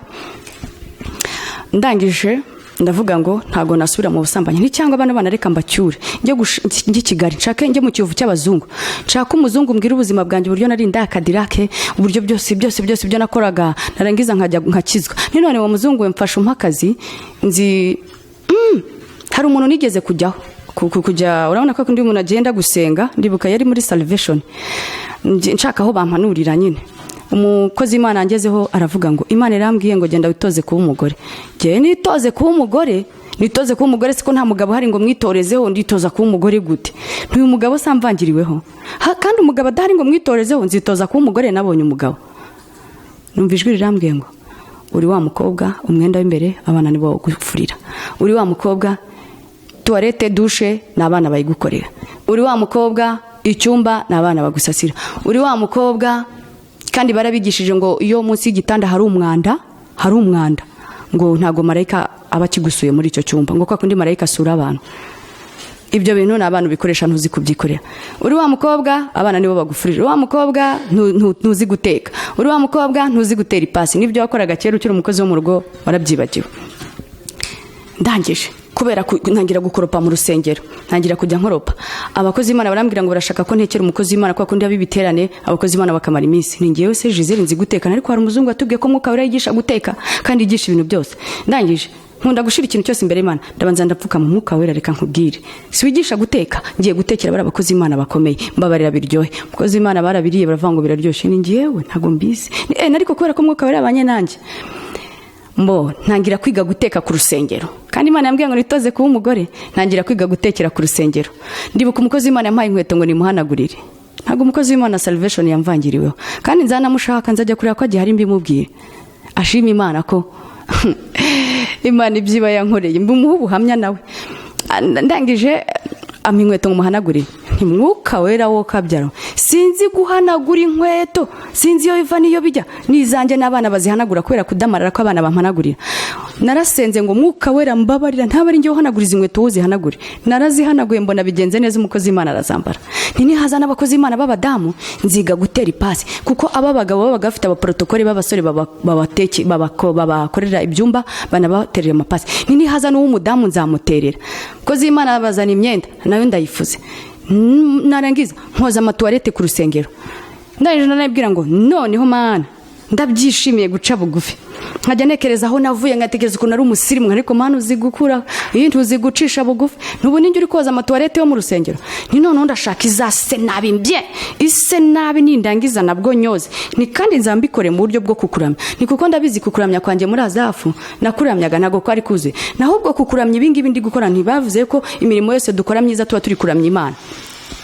Ni noneho ndashaka bya bindi nasabye byarabaye, ndagenda nsanga tuwarete isa nabi, ntago ninubye, narishimye ngo bya bindi nasabye Imana. Iyo narangizaga koza iyo toilette, napfukamaga muri iyo toilette, maje kuyikuba n'amavimu, maje kwakoropa, napfukamaga nkazamura Imana icubahiro, n'Imana uhabwa icubahiro, n'Imana uhabwa icubahiro, nkayizamura icubahiro, n'Imana ushimwe kuko amaye guca bugufi. Niki ni igitambo uzajya ukireba unyibuke ntirega, kuko umwami Imana izantabara. Isa 57 nicyo gituma ntamwara, nzahora nkomeye mu maso yanjye akamera nk'urutare, ni kandi nzazi ko nazakorwa n'isoni kuko nsindishirije ari hafi yanjye. Nkongera mvuga ngo Isa 26:3 ngo kuko gushikamijeho umutima uzamurinda akaba amahoro masa, kuko akwiringiye ntirega ntacyo nzaba, ni nubwo Satani ndwanya. Iyi mirimo ndi gukora ikunezeza. Ubwo icyo gihe nari naravuye mu busambanyi, ni mirimo ndi gukora ikunezeze. ndangije numva ijwi rirambwiye ngo Imana izanezerwa ariko no mu rugo wize gukoropa ukoropye, Imana izanezerwa no mu rugo nufura, Imana izanezerwa ibyo uri gukora ku rusengero n'ubikora no mu rugo. Natangiye kujya nikorera amadushe n'amatuwarete, ntangira kujya nikorera mu cyumba nkakoropa no munsi y'igitanda hose, nkavuga ngo marayika wabibonye ko hasa neza ujye uzunsure. Ngatangira ngafura, abana banjye bari kwishima, bakishima mu mutima, bakishima mama doga Imana yaramuhinduye. Ndatangiye guteka, ubu nkunda igikoni, n'umuntu uje ngo amfashe simba mbishaka, ndamubwira ngo nkorera mise en place, akajya nkorera mise en place ibintu bikeneye bitunguru, inyanya, ibiki byose, kunkatira amapavuro nibyo nkorera, ariko ubundi nkitekera ngateka, abantu bakavuga ngo biraryoshe. Hari abo nigeze gutumira b'abanyamasengesho bagenzi banjye, baravuga ngo izirengarenga ni za utamu wana, ngo ni za utamu, ngo reka ni Giselle uriti yako nini ndavuga ni Jesus, ngo izirengarenga ngo izi mboga ziraryoshe, ngo Giselle washize mwiki, ni Yesu we ndagushimye, mwuka wera w'Imana ndagushimye, niwe wanyigishije guteka, nintekera n'umugabo bizaba sawa, ariko wenda ibyo nzaba ntazi bya kizungu n'umugabo azabinyigisha. Mana we ndangije, ariko bwa hari kandi mwuka wera nyibukije kuba amasezerano, imbata y'amasezerano. Hari abantu Mana ibwira amasezerano barangiza bagashaka bakarindira ya masezerano, ntibashake ntibagira icyo baheraho. Imana yampaye amasezerano y'urugo, ndangije umusaza aravuga ati mbere yuko ibyo byose biba, ati Giselle 2016 na 7 ati ko nshaka kuguha 5,000,000, za 5,000,000 ugashaka icyo ukora. Ati ngiye mfite umugenzi wanjye ufite umugore w'umunyarwanda atafite saro hano i Kigali, tunose ko Musanzi, ubu ngubu bazajya bazamparara gake, abarokore wenda baze, abarokore dusengana, abandi n'abanyeshuri bo muri nesi. Ni rero abangaba ntago sari zatera imbere cyane, abanyeshuri muri nesi wenda ni makenya kubera ku imibare ku managinga ntubuse. Ni rero nteka ngubwira wa Mana we, ngiye nta kazi nshaka, nkanabaga nshaka gukora coffee shop, ngewe nta kazi nshaka, nkiri umusiribateri. None rero ni nkora akazi ndi umusiribateri nzagwa. Babwira ubujiji nagize, ubyumva unyumva nyumve. Narasenze ngo za 5,000,000 zisubire. Wambwiye umugabo kandi igihe kirageze, ngiye gushaka uyu mwaka ntago urangira utama umugabo, na business nshaka, kereka ngiye kuba i Kigali, kandi Kigali ubuzima bwaho burahenze, ntago nanone Kigali nayishobora nyitangira business, inzu zaho zirahenze, amashuri arahenze, ndumva nshaka kuguma i Musanze. Ni none ahanjyana uzahanjyana igihe cyageze, ubwo ufite uko wabigenje, mfite yanjye nzu, ufite yanjye modoka. Za 5,000,000 ndazisengeye uko nsenga, ni kandi Imana mufata umutima niyongere kubimbwira. Byarabaye nasenze amasengesho y'ubugoryi, za 5,000,000 zisubirayo, ko navuga ngo nizihomba zanyanga, za 5,000,000 zisubirayo.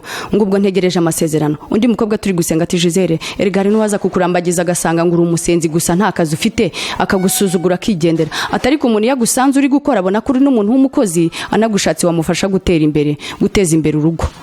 Ni mwe mugende wanangiye nisika Imana yambwiye umugabo nta byo gukora. Wa undi wabimbwiye arakora, aracuruza muri shike. Uwundi twarebanye filime y'aba Nigeria, umukobwa yajyaga agira amasaha ajya kwa fiancé ngo amwigishe guteka, abana bo mu bisubizo batazi guteka. Ndavuga abana bo mu bakire, babagara abana bo mu bakire iwabo badamaraye badateka, akajya kwa fiancé wakamwigisha guteka. Mutadavuga ngo tujye kwiga guteka. Ndangije ngira ubunebwe, mugenzi wanjye aragenda ariga guteka, abona stage nziza Serena no mu Kinigi, arangije abona akazi keza, akavamo ajya mu bya tourism. Yarambwiye tubujije ndijyana muri saro ko nshaka amayero n'amadolari ndayarya. Ngiye ndicaye ngo ntegereje ngo amasezerano, ariko naravuze ngo wampaye wisamiri natakazaga mu basore 400 natakazaga, uwampaza wisamiri nabonaga ku kwezi ngo nzibyaza umusaruro, uwampaza 5,000,000 ngo nzibyaza umusaruro. Ngo umuhana vayo ntumuhana jayo niko bavuga. Ndi kuzifuza, ndimo ndazifuza, ndagifuje. Naravuze none ninjya gushaka akazi mu bazungu, abana bakajya mu cyaro bazabaho nabi babatera inda. Nk'abo bana maranye imyaka 10-13 irenga, bazabaho nabi. Ndaje navuga ngo ndanone ninkora nikanje gushaka akazi mu ma coffee shop mu bubari. Ndavuga ngo ibi biganza Uwiteka yavuye kuze ko bizaseriva ubutumwa bwiza, naga ibiganza nshaka kujya kubikoresha guseriva inzoga, bazankubita ku mabuno. Niba nkubita ku mabuno 2-3, hazaza umusore wicishije bugufa mpekeye, nindangiza nshuduke nagiye mu busambanyi. Ni wa Mana we, suko wenda mu kabari wenda nanahavuga ubutumwa pe, nanahavuga ubutumwa kandi nkanirinda. Ariko ngiye Giselle ntago mbyizeye, ntago nshaka kujya gukora mu kabari, ntago mbishaka. Napanze gusubira iwacu Karongi ngo ayo bazajya bama umubyeyi naramuka abonye umugisha akabona amafaranga, ayamembe rwiyemeza mirimo wo gushaka icyo nkora. Ndavuga ninjya kure y'igicaniro kugwa bizoro, kuko umukozi Imana yaravuze ngo iyo uri ku gicaniro hari utusimba dutinya kukurira, ariko ikivuyeho ibije byose birakurira. Ninjya kure y'igicaniro nzagwa. navugaga kuri ya nzu nasambaniragamo irimo presence y'Imana, irimo amahoro y'Imana. Hari umukozi w'Imana waje aravuga ngo wow, ngo hano nzu irimo amahoro y'Imana, ntimana habwa icubahiro. Babana nagishaga ubusa nasambaniraga mu maso nkabateza agahinda. Umva uko bisigaye bimeze. Nabigishije kugemurira abarwayi. Hari ukuntu tujya, iyo Imana yampaye umugisha nkabona nk'udufaranga, hari ukuntu nteka, hari ukuntu ababyeyi baza kubyara mu baturutse mu biturage byakure, nta mwenda arabyaye, nta gakoma ari bubone, nta gasomba ari bubone. Noneho nigisha abana tujya tujyana nkabigisha. Najyaga nteka n'ubundi muri ubwo buzima nyiri n'umusambanyi, nkaha abana ngo bajye kugemura. Ngiye nkavanga Imana impera umugisha ko natanze amafaranga natetse.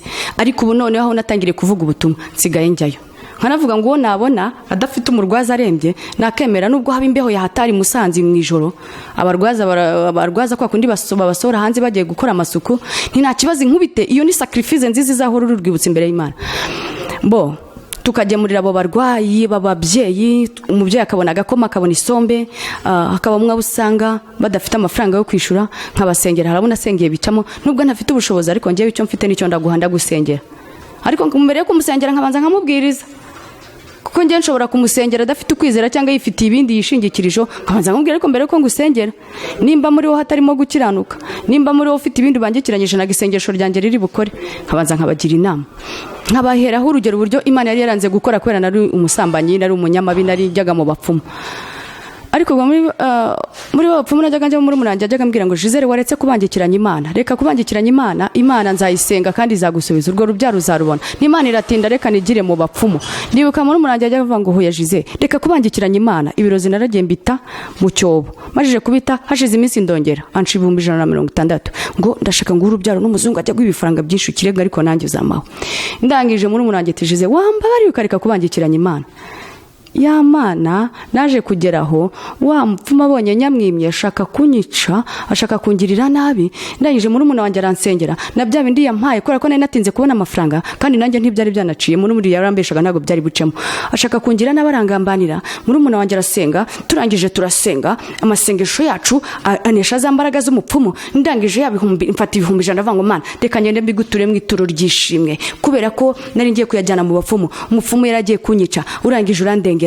Ndagenda ndatura imbere y'ubwoko bw'Imana. Ngewe nagiye kwa quelque chose nuko nababwiye kugira ngo mbone uko mbyara. Ndangije bya 100 ndabitanga, maje kubitanga no gusenga, wa mupfumu imbaraga ziwe zihinduka powerless, zihinduka ubusa. Ntakazagira umuntu gukanga, nta mbaraga ziruti z'Imana yacu yaremye ijuru n'isi. Nani Dawidi yaravuze ngo ariko ubundi ngo harya ngo gutabarwa kwanjye kwava hendi bagiye umurongo ariwo, ngo gutabarwa kwanjye guturuka ku Uwiteka Imana waremye ijuru n'isi wenyine. Nta handi gutabarwa kwawe kwava wowe ufite intambara, wowe ufite uburwayi, wowe ufite ibibazo, guturuka ku Uwiteka Imana wenyine. Ngo kuko yankunze akaramata nicyo nzamukiriza. Imana nuwikiranukira Imana izagukiza. Niwibeshe kujya mu bapfumu nabo kukurigirira amafaranga, senga Imana ukuri bishimwa mu bigawa ukiranuke, ubundi no gukira uzakira. Narishatse kubabwira ukuntu babana nabatojeje, babana nasambaniragaho, nkabakuriraho ingeso mbi nabigishije. Iyo ntahari nkuko ndi i Kigali cyangwa se ntahari cyangwa se mpari naniwe, barateka barangiza bakagenda bakagemurira abarwayi, bakamenya guhereza, babaza amasare bagenda bakabagaburiramo, barangiza bakazigamira n'ababa mama baba baje kubyara ari abakene, byose barabizi. Ariko narabaje, none se mujya mubasengera, mujya mubasomera ijambo ry'Imana? Ibyo byo ntago bari babimenyera cyane. Icyo bakora barabagaburira barangiza bakabasengera. Iyo Mana yankuye aho ngaho, ndashima Imana yankuye mu bujiji bwo kuba imbata y'amasezerano. Kandi koko iyo bajya bava ngo iyo imbata y'amasezerano ntubimbata y'ijambo ry'Imana, ntago y'amasezerano yasohora. Ngo kuko Imana ibona ko ufokasinze ku masezerano, umutima wawe uri ku masezerano, ntago uri ku Mana. Navuye ku masezerano, kujya amasezerano ndabizi ko harazasohora, ariko icyambere no gukiranuka. Kandi ngasenga ngasoma ijambo, kuko mu ijambo niho Mwuka Wera yarakoze. Mu ijambo niho ubutabazi buri. Hari ijambo nashatse gusomera abantu, nani gutegeka kwa 2:28 haravuga ngo nugira umwete wo kumvira Uwiteka Imana yawe n'uwo kwitondera amategeko yayo yose ngutegeka uyu munsi, Uwiteka Imana yawe izagusumbisha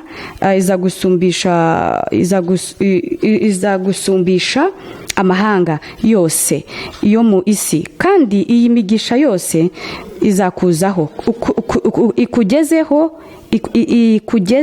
ikugereho niwumvira Uwiteka Imana yawe uzagira umugisha mu mudugudu, uzagira umugisha uzawugira no mu murima wawe, hazagira imigisha imbuto zo mu nda yawe n'imyaka yo ku butaka bwawe, n'imbuto zo z'amatungo yawe. Wenda reka nsimbuke njye haruguru, ariko noneho ngere kuhaho imivumo. Uzavumwa aho imivumo kutumviye Imana, uzavumwa mu majya no mu maza nutagira umwete wo kumvira amategeko y'Imana.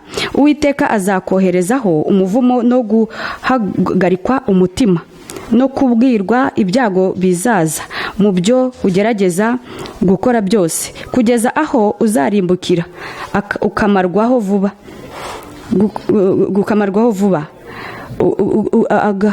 gukora byose, kugeza aho uzarimbukira ukamarwaho vuba,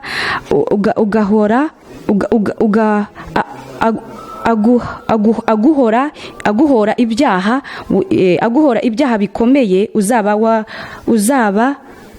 ukoze byo kumwimura. Umuntu azayisoma yose, ubwo njye nagiye nkora samari y'ijambo. Uzasohora imbuto nyinshi, usarure bike, kuko inzige zizabirya. Uzatera inzabibu, uzingire. Kansome hepfo niho numvaga nshaka cyane. Kandi iyo mivumo yose izakuzaho,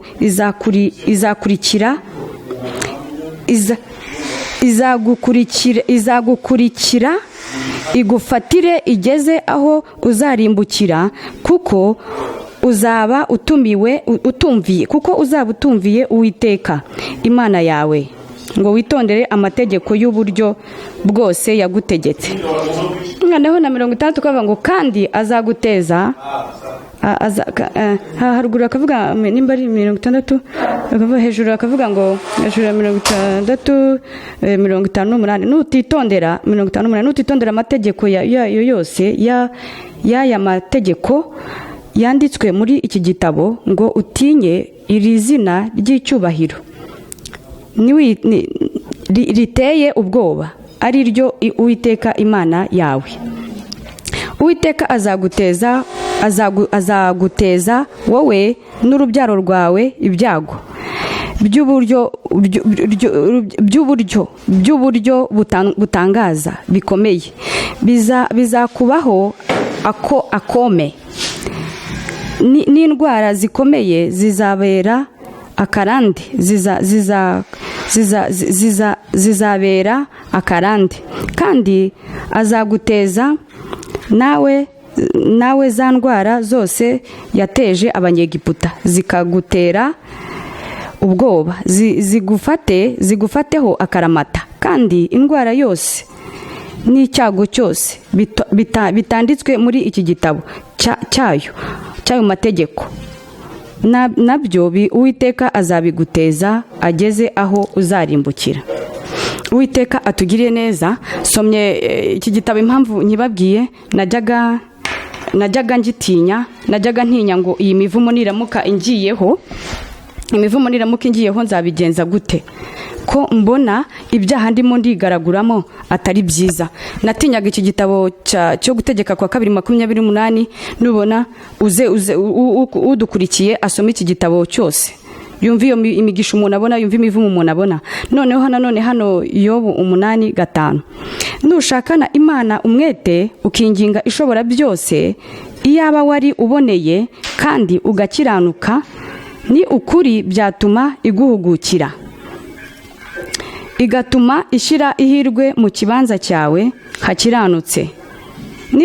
Nubwo itangira ryawe ryari rito, ariko amaherezo yawe wakunguka.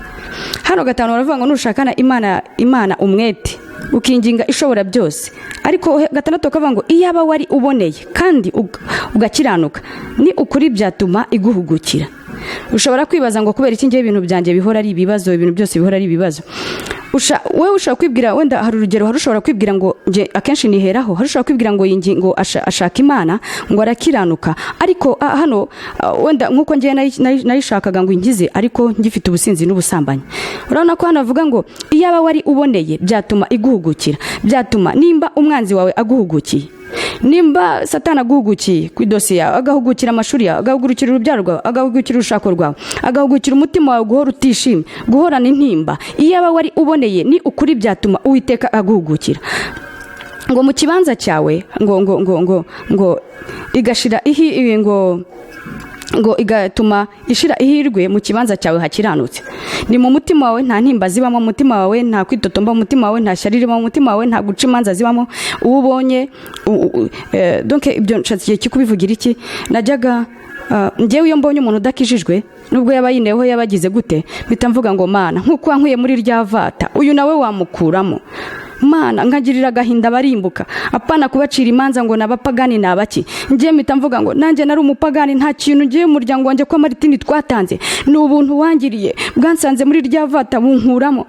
Abo bose mbagirira umutwaro. Nimba umutima wawe udacira urubanza barimbuka, ukabitazura nkuko abarokore baje kunsengera ntibanyitazure, byatuma ishirihirwe mu kibanza cyawe hakiranuka. Nimba rero akaguru kamwe kari mu nzu Imana kandi kari hanze, cyangwa se ukaba ubangikiranye Imana nkuko nayibangikiranye ujya mu bapfumu ugira gute, ntago yaguhugukira. Ariko nimba wari uboneye byatuma iguhugukira, igahugurukira ibyaguhagurukiye, igahugukira ibyaguhugukiye, kubera ko Imana irakomeye, iri hejuru y'izindi mbaraga zose. So na Imana ishimwe kuko mbasangije ubuhamya, nkababwira ku ubuhamya bwanjye. Babana nabatoje gusenga, nkabaraza mu nsengero, naho bicaye nababwiye ngo Imana yabicaje ibambura ibigo byiza. Imana yarambwiye ngo abana bawe ntibazongera kugira ikibazo n'umunsi wa rimwe ku mashuri. Imajije kubimbwira baricara, aba primaire baricara igihembwe, irangije n'abasegonderi baricara. Nditotomba ngo Imana irabesha. Umva ijambo ryamfashije. Harya Yobu yavuze ngo turi mu isi, ngo turi mu isi dufashe igihe mu ntambara. Iryo jambo ryarankomeje, rirankomeza ngo nubwo muri Zaburi ngo nubwo ibyago n'amakuba ku mukiranutsi ari byinshi, ngo ariko Uwiteka mukiza muri byose. Zaburi ya 91 nguba mu rwisho rw'isumba byose azama mu gicucu kishobora byose. Nahoraga natura ngo Yesaya 57 ngo kumwa Imana izantabara, nico gituma namwara nkomera mu maso yanjye akamera nk'urutare, kandi aziko nazakorwa n'isoni kandi sinzanashungerwa. Nkongera Yesaya 55:15-17 nubwo bateranye, Satani ateranyije ingabo ze, ariko hari se Uwiteka kubateranyije, nyamara bazagwa ari nge bazize, kandi nta ntwaro bacuriye kundwa nyizagira ikindwara. Ntwara we Satani wohereza imyuka mibi kugira ngo inyice. Nkasengera muri ayo magambo, abana nkabakomeza bakagera aho biheba. Nubwo mwicaye ntago muzakorwa n'isoni. Kuva ati nase twambuwe fawe, twambuwe hehe, tuzakorwa n'isoni gute? Nimba tugiye muri 9 ushobora kutajya muri subira muri fawe, ariko ukiga ku bigo byiza, kwiga ku kindi kigo nubwo wakiga 9, nyuma ya 9 Imana izagushumbusha. Babana Imana yaramfashije, nkabararana, nkabigisha gusenga, nkabatoza gusenga. Ubwabo bongewe twajyaga gusenga, hari igihe twajyaga gusenga ijoro, twasenga ijoro barangiza ngewe nkananirwa bo ntibananirwe. Ndibukumwe wabaga wa mbere yigeze gucya ari gusenga, nimbe iri kumukubita mbye, imbeho yamukubita ko musanze yarakonja akagenda ari gusenga Imana, yinginga Imana. Noneho bumvishe ngo amafaranga y'ishuri n'ibyo kurya byose birabuze, noneho barushaho kwiheba. Ndababwira ngo dukomeze dusenge, ariko iyi Imana dusenga nubwo bitari byaba neza, Imana dusenga ntago izankoza isoni, nta nubwo izatuma nshungerwa. Ibyo byose biberaho kugira ngo Imana itwigishe, yigisha abo bana gusenga, yigisha abo bana gukiranuka, nta kindi. Imana ishobora kuguhombya fawe ikaguha 9 ariko ifite ikiri gushaka kukwigisha. Imana ishobora kuguhombya Green Hills ikaguha ikindi kigo ariko ifite ikiri gushaka kukwigisha. Icyambere ubundi Imana yitaho n'ubugingo, ntago yita ku bibino bigaragara, yita ku bugingo cyane. So ngo turi mu isi dufashe igihe mu ntambara, ngo ijambo ry'Imana Zaburi ya 91:14 ngo kuko yankunze akaramata nicyo nzamukiriza, azanyambaza mwitabe, nzabana nawe mu makuba no mu byago. Ayo magambo niyo yagiye nkomeza. Nari ngiye kwicira inzira ngo ngiye kugurisha ibintu, nari ngiye kuvuga ngo ngiye kujya mu cyaro, niyo yagiye nkomeza ngo nzabana nawe mu byago n'amakuba, ngo nzamuhaza uburame, nzamuhicubero kandi nzamwereka agakiza kanje. Ntise burya wemera yuko ibyo byose bitubaho ngo uzabana nanjye mu byago n'amakuba? Ese okay, ahandi ngo gutwi k'Uwiteka ngo kuri kugutaka k'umukiranutsi, ngo ariko igitsure cy'Uwiteka kiri ku banyabyaha. Ni none ugutwi kwawe ko kutanyumva kugira ngo abana be gukomeza kwicara, none ugutwi kwawe ko kutanyumva gutya na gutya. Nkagenda mfashwa n'ijambo ry'Imana, ijambo ry'Imana rikagenda riryo rimfasha, niryo ryankomeje rinyobora mu nzira nziza itari inzira mbi. Ijambo ry'Imana niryo ryankomeje, ntabwo ari bwa buhanuzi bamanuriye bwinshi nibitseho. Hoya ijambo ry'Imana no gukiranuka rikanyigisha gukiranuka. Mwuka wera aragenda mbere ishuta, akagenda nyobora, kambwira mwana wanjye gutya, dore hari urebye nabi nagukwiriye kureba nabi. Mwuka wera agenda ntoza, ankuramo kamere nari mfite, kuko bambwiye ngo kwitoza kuba umugore, ankuramo kamere nari mfite, agenda nyigisha. Mwuka wera nubwo navuga ngo nzitoreza ku mugabo, agenda nyigisha. Ndashima Imana ibyo byose kuko yanyigishirije byinshi mu rusengero, guteka, gukora amasuku, ibintu byinshi yanyigishije. Ndashima Imana. Nimba hari icyo naba nibagiwe, nta anyway, ubwo nyine ngenda mbuvuga. Ubwo navuze kuri Himbaza TV, hari ibyo ngenda nshiramo ntashizemo, nkabishira muri Simbi TV. Nk'ahantu Iyobokamana hari ibyo nshizemo ntashize Simbi TV. Ariko Imana yo mu ijuru y'amahoro ibampera umugisha. Mwebwe mwankurikiranye, mukurikirana Iyobokamana TV, ukurikirana ubuhamya bwanjye, Imana ibampera umugisha. Ndagira ngo mbasengere, nimara kubasengera. Ariko navuze ukuntu papa Mwuka wera yarakoze. Agaciro nari narabuze mu muryango narakagaruriwe. Papa ya magambo mabi yari yahindura avuga ngo mwana wanjye nuko akora ibyaha tukutuku, ngariko Mwuka wera yarakoze cyane kabisa. Papa aravuga ati kubera ukuntu uri kuruwa ruje ugenda uzana abana bose ukabakira, Imana izaguha ijuru. Numva mbwiye amagambo meza cyane, ya magambo maba yahinduza meza. Arangije ndibuka yampaye inka, ambwira ati ntacyo nabona nakwitura kubwo kunderera abana, wandereye abana urabarihira, kandi nanjye nduwe abana. Nese kavuga ngo namurereye abana ndabarihira, nanjye se sinduwe. Arangije arambwira uti ntacyo nabona nakwitura, wangiriye neza. Ati yampaye inka, arongera ampereza n'ibihumbi 80. Ati ntago nabona icyo nakwitura. Wa undi nangaga nkakunda mama nkamupfusha ngo yarapfuye, nkigira imfubyi ya jenoside, bwo bwari ubwibone byose. Ariko Imana ishimwe, na bya bindi byo kunyuza abantu mu gikoni, na bya bindi byo kuvuga ngo abantu mbemeze baze kureba iwanjye ahomba, nkatumira abaririmbyi turimbana cyangwa undi muntu mushyashya kugira ngo mwemeze ajye agenda avuga ko Giselle ndi umukire. Ibyo byose nabivuyemo, sigaye umushitsi ajya kuza tugafungura imbere kuri saro. Naje gusanga ubwo nabwo ari ubwibone bwambuza kubona ubwami bw'ijuru. Ibyo byose ndabivuyemo. Ndashima Imana kuntu igenda icura umuntu mu rusengero. Niho banyigishije kwambara neza, akambwira ngo dore bino wambaye ubushenete bwo ku maguru, dore aka gapira ukaretse byaba byiza, dore iyikora uyiretse byaba byiza. Kandi mama pasiteri akanyegera aciye bugufi, akambwira n'umutima mwiza. Kwa guca bugufi abarokore bagiye bambwirana bampugurana, niko kwagiye kunkururira kuba mu barokore. Ariko iyo baza bankanga ntaho nari kujya, ahubwo Imana yabahaye ubwenge bwo guca bugufi, baraza bambwirana guca bugufi. So rero Imana ishimwe cyane, ndayishimye. Reka mbasengere, nsaba mbasabira umugisha abantu munkurikiranye. Data wa twese, Abba Father, ndagushimiye cyane, ndakunezererewe.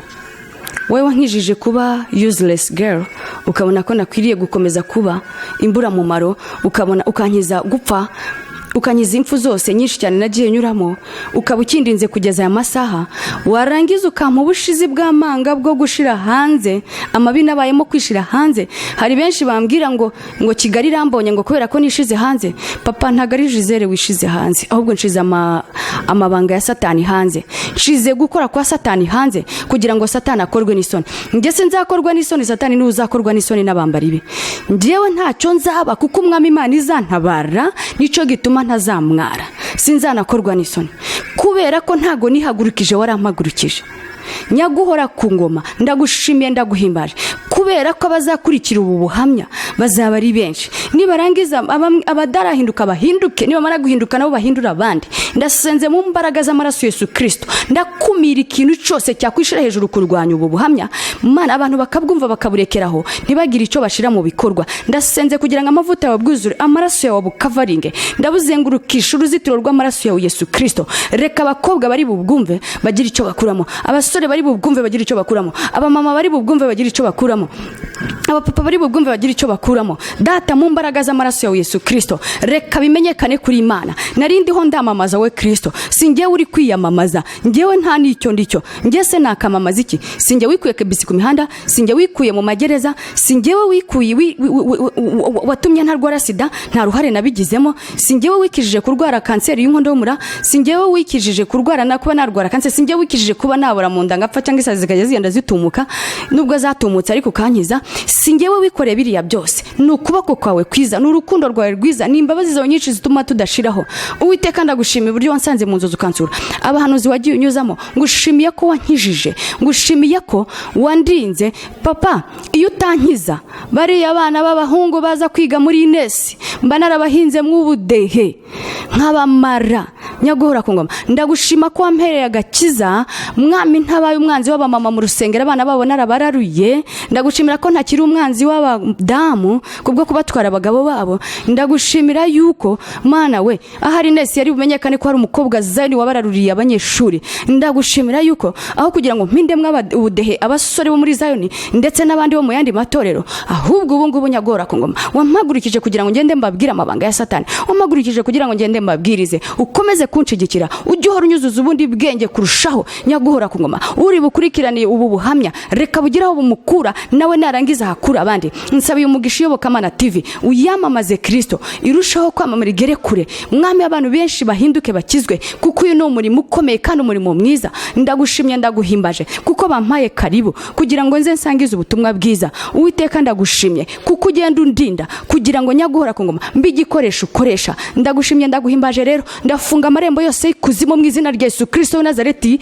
Satani yakwinjiramo guhora, ndafata mpiri guhora kose k'umwanzi, haba kuri Iyobokamana TV, haba kuri social media hose aho nagiye nyuza ubuhamya bwanjye, haba mu miryango, haba ku matelefone, haba mu gihugu cyanjye, haba ku nshuti hirya no hino, haba ku nzu yanjye n'abayibarirwaho bose. Ndafunga amarembo yose kuzimu Satani yakwinjiramo guhora mu mbaraga z'amaraso Yesu Kristo. Ndagotesha uruzitiro rw'amaraso Yesu Kristo ibyanjye byose, ndagotesha mwami wa mu buzima bwanjye, ubugingo bwanjye, amaraso ya Yesu Kristo. Uwiteka nyagora ku ngoma, reka wamamare bimenyekane kuri Imana, Mana ishobora byose. Abo gutera comment mbi, abo bose mu izina rya Yesu mbafashe mpiri. Nta abo Satani yakoresha gutera comment mbi, no, mu izina rya Yesu ndabyanze nyaguhora ku ngoma. Abafashwe batere comment zimwe zikomeza abandi, kuko hari genje njya kumva ubuhamya na comment zinazo ubwazo zikamfasha, nyiri ubuhamya akamfasha, na comment zinazo ubwazo zikamfasha, comment zifasha abandi zikabasubiza mu intege. Data urakoze nyaguhora ku ngoma, nibimenyekane ko ari wowe Mana waremye ijuru n'isi, bimenyekane isi yose bimenye. Ni mu izina ryawe Yesu Kristo nsenze nizeye kubikoze ndetse no kurenza uko mbisabye Data. Icubahiro n'ikuzo ni ibyawe none iteka ryose, amen.